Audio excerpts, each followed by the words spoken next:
भगवान की विभूतियों का वर्णन। उद्धव जी ने कहा, भगवान आप स्वयं पर ब्रह्मा है, न आपका आदि है और न अनंत है। आप आवरण रहित अद्वितीय तत्व हैं। समस्त प्राणियों और पदार्थों की उत्पत्ति, स्थिति, रक्षा और प्रलय के कारण ही हैं और आप ऊंचे नीचे सभी प्राणियों में स्थित हैं।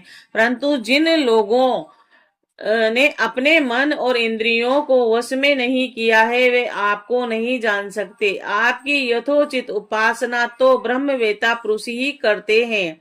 बड़े बड़े महर्षि, ऋषि महर्षि आपके जिन रूपों और विभक्तियों की परम भक्ति के साथ उपासना करके सिद्धि प्राप्त करते हैं, वह आप मुझसे कहिए। समस्त प्राणियों के जीवन दाता प्रभु, आप समस्त प्राणियों के अंतरात्मा हैं।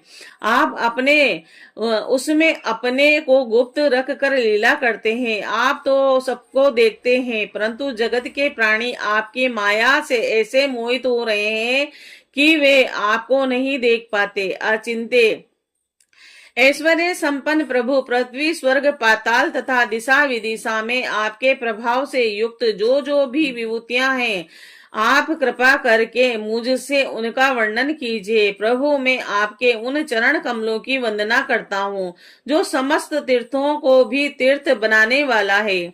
भगवान श्री कृष्ण ने कहा, प्रिय उद्धव, तुम प्रश्न का मर्म समझने वालों में शिरोमणि हो। और जिस समय कुरुक्षेत्र में कौरव पांडवों का युद्ध छिड़ा हुआ था, उस समय शत्रुओं से युद्ध के लिए तत्पर अर्जुन ने मुझसे यही प्रश्न किया था। अर्जुन के मन में ऐसी धारणा हुई कि कुटुंबियों को मारना और वो भी राज्य के लिए बहुत ही निंदनीय अधर्म है और साधारण पुरुषों के समान वह यह सोच रहा था कि मैं मारने वाला हूं और यह सब मरने वाले हैं। यह सोचकर वह युद्ध से उपरंत हो गया। तब मैंने रणभूमि में बहुत सी युक्तियां देकर वीर शिरोमणि अर्जुन को समझाया था और उस समय अर्जुन ने भी मुझसे यही प्रश्न किया था जो तुम कर रहे हो। उद्धव जी, मैं समस्त प्राणियों का आत्मा हितैषी सुहृद और ईश्वर नियामक हूँ और मैं ही इन समस्त प्राणियों और पदार्थों के रूप में हूँ और इनकी उत्पत्ति, स्थिति एवं प्रलय का कारण भी हूँ। गतिशील पदार्थों में मैं गति हूँ और अपने अधीन करने वालों में मैं काल हूँ। गुणों में मैं उनकी मूल स्वरूपा साम्य अवस्था हूँ और जितने भी गुणवान पदार्थ हैं उनमें उनका स्वाभाविक गुण हूँ और गुण युक्त वस्तुओं में क्रिया शक्ति प्रधान प्रथम कार्य सूत्रात्मा हूँ और महानों में ज्ञान शक्ति प्रधान प्रथम कार्य महत्व हूँ। सूक्ष्म वस्तुओं में जीव हूँ और कठिनाई से वश में होने वाला मन हूँ। मैं वेदों में अभिव्यक्त स्थान हूँ, हिरण्य गर्भ हूँ और मंत्रों में 3 मात्राएं अ प्लस ओ प्लस म ओमकार हूँ।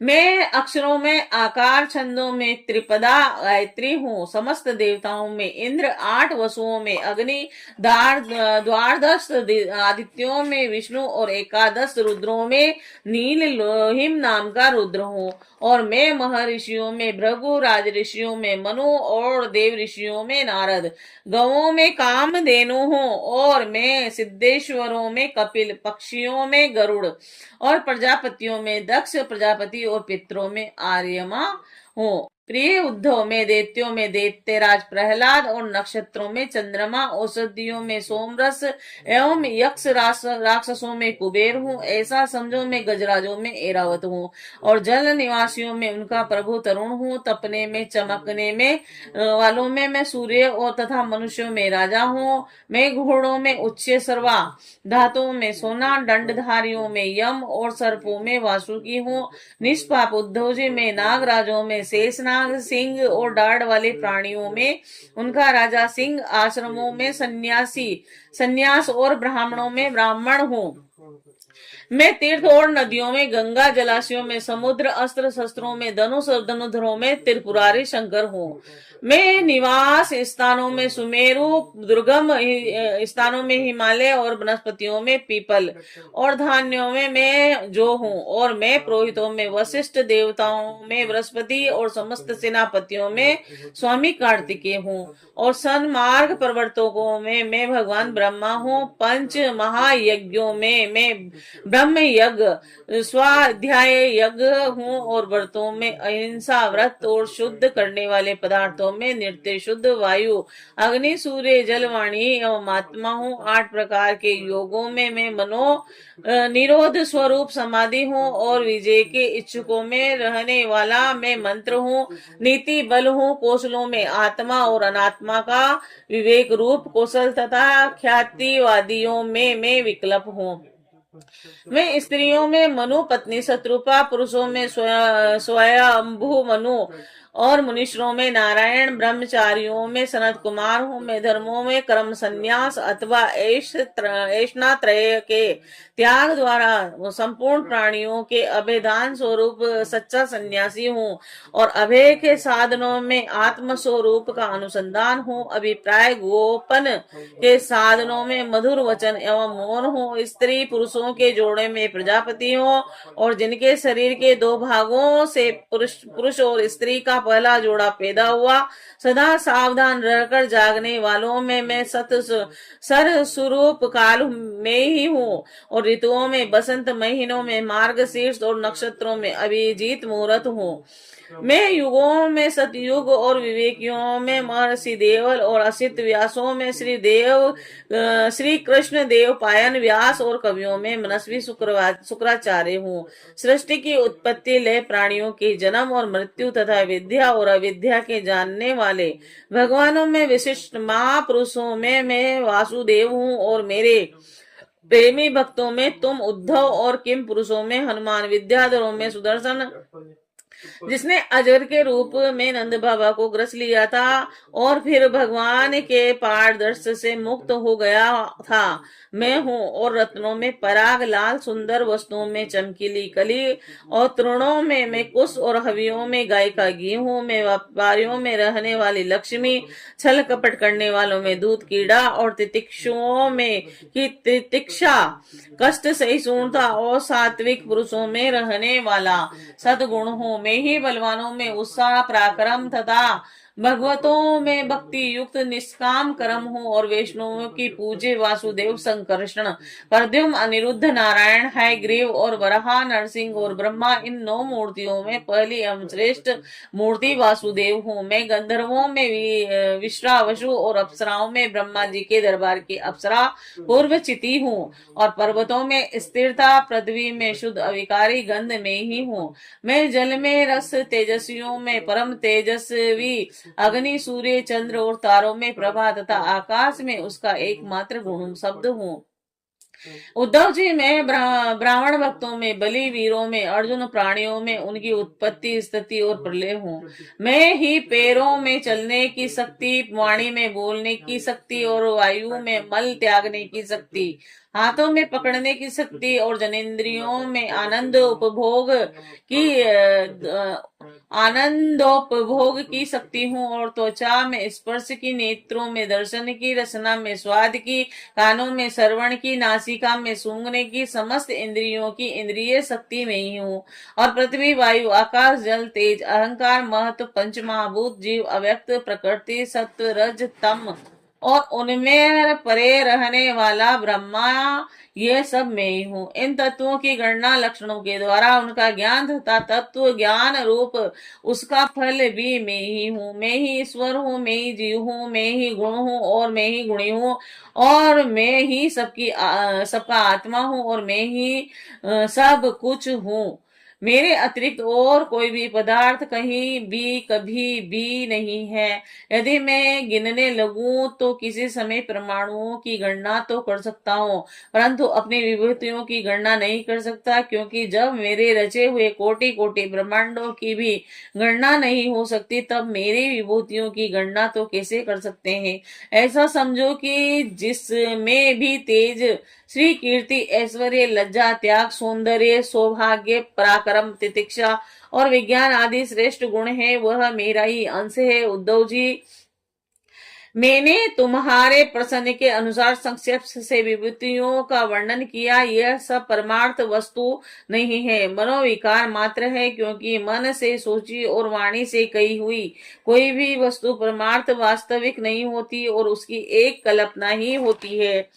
इसीलिए तुम वाणी को स्वचन भाषण से रोको और मनु के संकल्प विकल्प बंद करो, और इसके लिए वाणी को वश में करो और इंद्रियों का दमन करो। सात्विक बुद्धि के द्वारा पंचमाभिमुख बुद्धि को शांत करो, और फिर तुम्हें संसार के जन्म मृत्यु रूप बिहड़ मार्ग में भटकना नहीं पड़ेगा। जो साधक बुद्धि के द्वारा वाणी और मन को पूर्णता वश में नहीं कर लेता, उसके व्रत, तप और दान उसी प्रकार क्षीण हो जाते हैं जैसे कच्चे घड़े में भरा हुआ जल। इसलिए मेरे प्रेमी भक्त को चाहिए कि मेरे प्राण होकर भक्त युक्त बुद्धि से वाणी, मन और प्राणों का संयम करें, और ऐसा कर लेने पर फिर उसे कुछ करना शेष नहीं रहता, वह कृतज्ञ हो जाता है। वर्ण आश्रम धर्म निरूपण। उद्धव जी ने कहा, कमल नयन श्री कृष्ण, आपने पहले वर्ण आश्रम और धर्म का पालन करने वालों के लिए और सामान्य मनुष्य मात्र के लिए उस धर्म का उपदेश किया था जिससे आप भक्ति प्राप्त होती है। अब आप कृपा करके यह बताइए कि मनुष्य किस प्रकार से अपने धर्म का अनुष्ठान करे जिससे आपके चरणों में उनकी भक्ति प्राप्त हो जाए। प्रभु मां अनुभाव माधव, पहले आपने हंस रूप में अवतार ग्रहण करके ब्रह्मा जी को अपने परम धर्म का उपदेश किया था, और रिपुनंदन बहुत समय बीत जाने के कारण वह इस समय मृत्यु लोक में प्राय नहीं सा रह गया है, क्योंकि आपको उसका उपदेश किए बहुत दिन हो गए हैं। अच्युत पृथ्वी में तथा ब्रह्मा की उस सभा में भी जहां संपूर्ण वेद मूर्तिमान होकर विराजमान रहते हैं, आपके अतिरिक्त ऐसा कोई भी नहीं है जो आपके इस धर्म का परिवर्तन संसार संरक्षण कर सके। इस धर्म के प्रवर्तक, रक्षक और उपदेशक आप ही हैं। आप पहले जैसे मधु देवते को मारकर वेदों की रक्षा की थी, वैसे ही अपने धर्म की रक्षा कीजिए। स्वयं प्रकाश परमात्मन, जब आप पृथ्वी तल से अपनी लीला सवरण कर लेते हैं, तब तो इस धर्म का लोप हो जाएगा, और तो फिर उसे कौन बतावेगा। आप समस्त धर्मों के मर्मज्ञ हैं, और इसीलिए प्रभु आप उस धर्म का वर्णन कीजिए जो आपकी भक्ति पाप करने वाला है, और यह भी बताइए कि किसके लिए कैसा विधान है। श्री सुखदेव जी कहते हैं कि परीक्षित, जब इस प्रकार भक्त शिरोमणि उद्धव जी ने प्रश्न किया, तब भगवान श्री कृष्ण ने अत्यंत प्रसन्न होकर प्राणियों के कल्याण के लिए उन्हें सनातन धर्मों का उपदेश दिया। भगवान श्री कृष्ण ने कहा कि प्रिय उद्धव, तुम्हारा प्रसन्न धर्ममय है, क्योंकि इससे वर्णाश्रम धर्मी मनुष्यों को परम कल्याण स्वरूप मोक्ष की प्राप्ति होती है।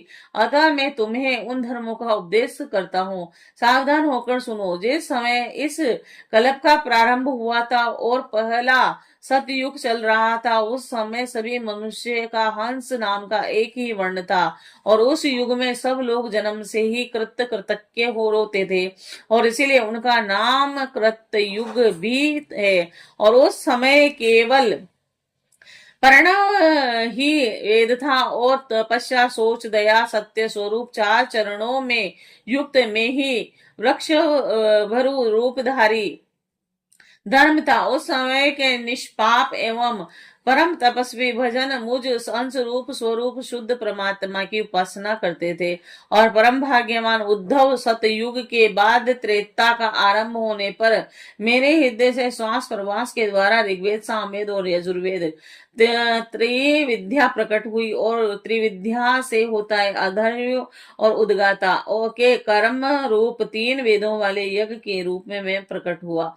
विराट पुरुष के मुख से ब्राह्मण और भुजा से क्षत्रिय, जंगा से वैश्य और चरणों से शूद्रों की उत्पत्ति हुई। और उनकी पहचान उनके स्वभाव अनुसार और आचरण से होती है। उद्धव जी, विराट पुरुष भी मैं ही हूँ और इसीलिए मेरी ही उस्थल से ग्रस्त आश्रम, हृदय से ब्रह्मचर्य आश्रम और वृक्ष स्थल से वानप्रस्थ आश्रम और मस्तक से संन्यास आश्रम की उत्पत्ति हुई।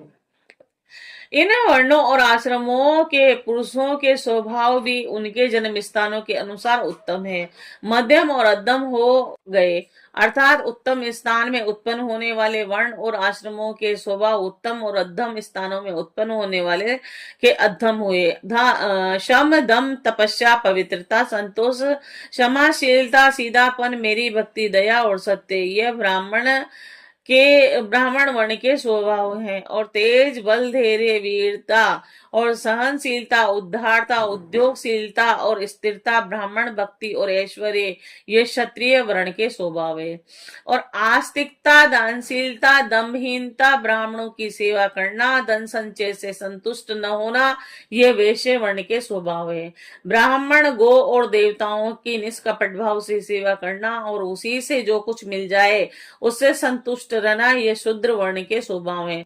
अपवित्रता, झूठ बोलना, चोरी करना, ईश्वर और परलोक की परवाह न करना, झूठ मूठ झगड़ा करना और काम, क्रोध और तृष्णा के वश में रहना ये अत्यजनों के स्वभाव है। उद्धव जी, चारों वर्णों और चारों आश्रमों के लिए साधारण धर्म यह है कि मन, वाणी और शरीर से किसी की हिंसा न करे, सत्य पर दृढ़ रहे, चोरी न करें, काम, क्रोध और तथा लोभ से बचें और जिन कामों के करने से समस्त प्राणियों की प्रसन्नता और उनका भला हो वही करें। ब्राह्मण, क्षत्रिय तथा वैश्य गर्भाधान आदि संस्कारों के क्रम से यज्ञोपवीत संस्कार रूप द्वितीय जन्म प्राप्त करके गुरुकुल में रहें और अपनी इंद्रियों को वश में रखें। आचार्य के बुलाने पर वेद का अध्ययन करें और उनके अर्थ का भी विचार करें। मेखला, मृग चरम वर्ण के अनुसार दंड, रुद्राक्ष की माला, यज्ञोपवीत और कमंडल धारण करें। सिर पर जटा रखें और शौकीनी के लिए दांत और वस्त्र न धोवें। रंगीन आसन पर न बैठें। कुश धारण करें और स्नान, भोजन, हवन, जप और मल मूत्र त्याग के समय मौन रहें और कक्ष तथा गुप्तेंद्रियों के बाल और नाखूनों को कभी न काटें और पूर्ण ब्रह्मचार्य का पालन करें और स्वयं तो कभी वीर्यपात करे ही नहीं। और यदि स्वप्न आदि में वीर्य संकलित हो जाए तो जल में स्नान करके प्राणायाम करें और गायत्री मंत्र का जप करें। ब्रह्मचारी को पवित्रता के साथ एकाग्र चित्त होकर अग्नि, सूर्य, आचार्य, गो, ब्राह्मण, गुरु और वृद्ध जन और देवताओं की उपासना करनी चाहिए तथा सायंकाल और प्रातः काल मौन होकर संध्या उपासना एवं गायत्री का जप करना चाहिए। और आचार्यों को मेरा ही स्वरूप समझें, कभी उनका तिरस्कार न करें, उन्हें साधारण मनुष्य समझकर दोष दृष्टि न करें। और क्योंकि गुरु सर्वदेवमय होता है, सायंकाल और प्रातः काल दोनों समय जो कुछ भिक्षा में मिले वह लाकर गुरुदेव के आगे रख दें। केवल भोजन ही नहीं, जो कुछ हो सब। तदंतर उसकी आज्ञा अनुसार बड़े संयम से भिक्षा आदि का यथोचित उपयोग करें। आचार्य यदि जाते हो तो उनके पीछे पीछे चलें और उनके सो जाने के बाद बड़ी सावधानी से उनसे थोड़ी दूर पर सोएं। थके हो तो पास बैठकर चरण दबावें और बैठे हो तो उनके आदेश की प्रतीक्षा में हाथ जोड़कर पास ही खड़ा रहें। और इस प्रकार अत्यंत छोटे व्यक्ति की भांति सेवा श्रद्धा के द्वारा सदा सर्वदा आचार्य की आज्ञा में तत्पर रहें। जब तक विद्या अध्ययन समाप्त न हो जाए तब तक सब प्रकार के भोगों से दूर रहकर इस प्रकार गुरुकुल में निवास करें और कभी अपना ब्रह्मचर्य व्रत खंडित न होने दें। यदि ब्रह्मचारी का विचार हो कि मैं मूर्तिमान वेदों के निवास स्थान ब्रह्मलोक में जाऊं तो उसे आजीवन नैष्ठिक ब्रह्मचार्य व्रत ग्रहण कर लेना चाहिए और वेदों के स्वाध्याय के लिए अपना सारा जीवन आचार्य की सेवा में ही समर्पित कर देना चाहिए। ऐसा ब्रह्मचारी सचमुच ब्रह्म तेज से संपन्न हो जाता है और उसके सारे पाप नष्ट हो जाते हैं। उसे चाहिए कि अग्नि गुरु और अपने शरीर और समस्त प्राणियों में मेरी ही उपासना करें और ये भाव रखें कि मेरे तथा सबके हृदय में एक ही परमात्मा विराजमान है। ब्रह्मचारी वानरप्रस्थ और सन्यासियों को चाहिए कि वे स्त्रियों को देखना, स्पर्श करना, उनसे बातचीत या हंसी मस्करी आदि करना दूर से ही त्याग दे। मैथुन करते हुए प्राणियों पर तो दृष्टिपात तक न करें। और प्रिय उद्धव, सोच आचमन स्नान संध्या उपासना और सरलता तीर्थ सेवन जप और समस्त प्राणियों में मुझे ही देखना, मन वाणी और शरीर का संयम, यह ब्रह्मचारी गृहस्थ वानरप्रस्थ और सन्यासी सभी के लिए एक सा नियम है। स्पर्शियों को न छूना और अभ्यक्ष वस्तुओं को न खाना और जिनसे बोलना नहीं चाहिए उनसे न बोलना, यह नियम भी सबके लिए ही है। नैष्ठिक ब्रह्मचारी ब्राह्मण इन नियमों का पालन करने से अग्नि के समान तेजस्वी हो जाता है और तीव्र तपस्या के कारण उसके कर्म संस्कार भस्म हो जाते हैं, अंतकरण शुद्ध हो जाता है और मेरा भक्त होकर मुझे प्राप्त कर लेता है।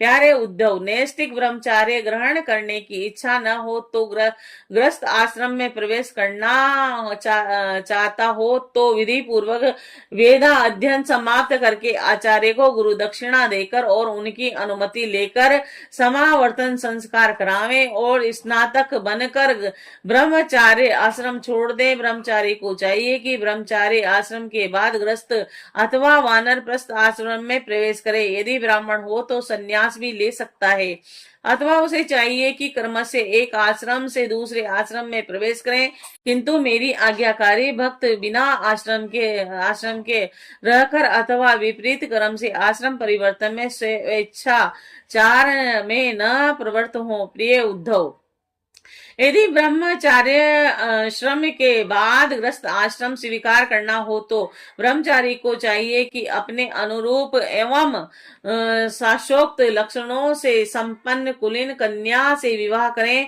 वह अवस्था में अपने से छोटी और अपने ही वर्ण की होनी चाहिए। यदि कामवश अन्य वर्ण की कन्या और विवाह करना हो तो कर्म से अपने से भिन्न वर्ण की कन्या से विवाह कर सकता है। यज्ञ आदि अध्ययनों और दान करने का अधिकार ब्राह्मण, क्षत्रिय एवं वैश्य को समान रूप से है, परंतु दान लेने, पढ़ाने और यज्ञ कराने का अधिकार केवल ब्राह्मणों को ही है। ब्राह्मण को चाहिए कि इन तीनों वृत्तियों में प्रतिग्रह अर्थात दान लेने की वृत्ति को तपस्या, तेज और यश का नाश करने वाली समझकर पढ़ाने और यज्ञ कराने के द्वारा ही अपना जीवन निर्वाह करें। और यदि इन दोनों वृत्तियों में भी दोष दृष्टि हो, प्रावलंबन, दीनता और आदि दोष दिखते हों तो अन्न कटने के बाद खेतों में पड़े हुए दाने बीन कर ही अपने जीवन का निर्वाह कर लें। उद्धव, ब्राह्मण का शरीर अत्यंत दुर्लभ है और इसीलिए नहीं है कि इसके द्वारा तुच्छ विषयों का भोग ही भोगे जाएं। यह तो जीवन प्रयत्न, कष्ट भोगने, तपस्या करने और अंत में अनंत आनंद स्वरूप मोक्ष की प्राप्ति करने के लिए है।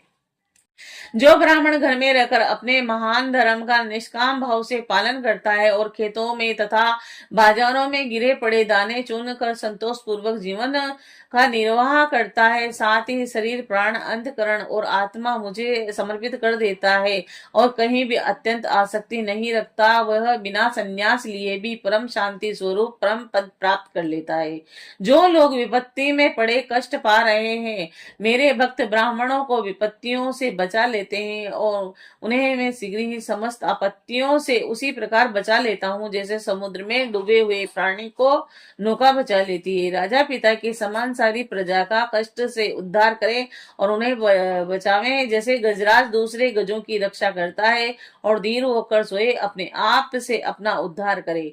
जो राजा इस प्रकार प्रजा की रक्षा करता है वह सारे पापों से मुक्त होकर अनंत समय में सूर्य के समान तेजस्वी विमान पर चढ़कर स्वर्ग लोक में जाता है और इंद्र के साथ सुख भोगता है। यदि ब्राह्मण अध्यापन अथवा यज्ञ आदि से अपनी जीविका न चला सके तो वेश्यावृत्ति का आश्रय ले सकता है, जब तक विपत्ति दूर न हो जाए तब तक करे। यदि बहुत बड़ी आपत्ति का सामना करना पड़े तो तलवार उठाकर क्षत्रियों की वृत्ति से भी अपना काम चला ले, परंतु किसी भी अवस्था में नीचों की सेवा जिन्हें स्वान वृत्ति कहते हैं न करे। और इस प्रकार यदि क्षत्रिय भी प्रजा पालन आदि के द्वारा अपने जीवन का निर्वाह न कर सके तो वेश्यावृत्ति व्यापार आदि कर ले और बहुत बड़ी आपत्ति हो तो शिकार के द्वारा अथवा विद्यार्थियों को पढ़ाकर अपने आपत्ति के दिन काट दे, परंतु नीचों की सेवा और शान वृत्ति का आश्रय कभी न ले। और वैश्य भी आपत्ति के समय शूद्रों की वृत्ति सेवा से अपना जीवन निर्वाह कर ले और शूद्र चटाई बुनने आदि काम वृत्तियों का आश्रय ले, परंतु उद्धव ये सारी बातें आपत्ति काल के लिए ही है। आपत्ति का समय बीत जाने पर निम्न वर्णों की वृत्ति से जीविकोपार्जन करने का लोभ न करें। ग्रस्त पुरुष को चाहिए कि वे वेदा अध्ययन स्वरूप ब्रह्मचार्य यज्ञ और तर्पण रूप पितु यज्ञ, हवन रूप देव यज्ञ, काक बलि आदि भूत यज्ञ और अन्न दान स्वरूप अतिथि यज्ञ आदि के द्वारा मेरे स्वरूप भूत ऋषि देवता पितृ मनुष्य एवं अन्य समस्त प्राणियों की यथाशक्ति प्रतिदिन पूजा। ग्रस्त पुरुष अनायासी प्राप्त अथवा शास्त्रोक्त रीति से उपार्जित अपने शुद्ध धन से अपने भृत्य आश्रित प्रजाजन्य को किसी प्रकार का कष्ट न पहुंचाते हुए न्याय और विधि के साथ ही यज्ञ करें। और ग्रस्त पुरुष कुटुंब में आसक्त न हो, बड़ा कुटुंब होने पर भी भजन में प्रमाद न करें। और बुद्धिमान पुरुष को यह बात भी समझ लेनी चाहिए कि जैसे लोक की सभी वस्तुएं नाशवान है वैसे ही स्वर्ग आदि पर लोकों के भोग भी नाशवान ही हैं। और यह जो स्त्री पुरुष पुत्र भाई बंधु और गुरुजनों का मिलना जुलना और यह वैसा ही है जैसे किसी प्याव पर कुछ बटोही इकट्ठे हो गए हो और सबको अलग अलग रास्ते जाना है। जैसे स्वप्न नींद टूटने तक ही रहता है वैसे ही इन मिलने जुलने वालों का संबंध भी बस शरीर के रहने तक ही रहता है, फिर तो कौन किसको पूछता है। गृहस्थी को चाहिए कि जिस प्रकार विचार करके घर गृहस्थी में फंसे नहीं, उनमें इस प्रकार अनासक्त भाव से रहे मानो कोई अतिथि निवास कर रहा हो जो शरीर आदि में अहंकार और घर आदि में ममता नहीं करता, उसे घर गृहस्थी के फंदे बांध नहीं सकते। भक्तिमान पुरुष ग्रहोचित शास्त्रोक्त कर्मों के द्वारा मेरी आराधना करता हुआ घर में ही रहे, अथवा यदि पुत्रवान हो तो वानप्रस्थ आश्रम में चला जाए और या संन्यास आश्रम स्वीकार कर ले।